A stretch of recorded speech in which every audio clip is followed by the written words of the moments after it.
kailangan kami manalo ng 2 beses against a strong team that's been playing well. So, we cannot look further than Wednesday.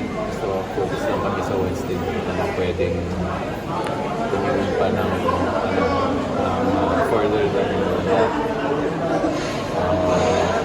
By Wednesday, Kaylan and Porter will be good. So, they'll be okay by Wednesday. So, kasama yun sa management ng namin, ng personnel namin. May injuries mo. Si Kaylan yung dati pa niya na yung ankle niya. Si Porter nagka-flu siya the last few days, so he wasn't able to practice. Balik na sila By Wednesday, by tomorrow actually, pwede na sila practice.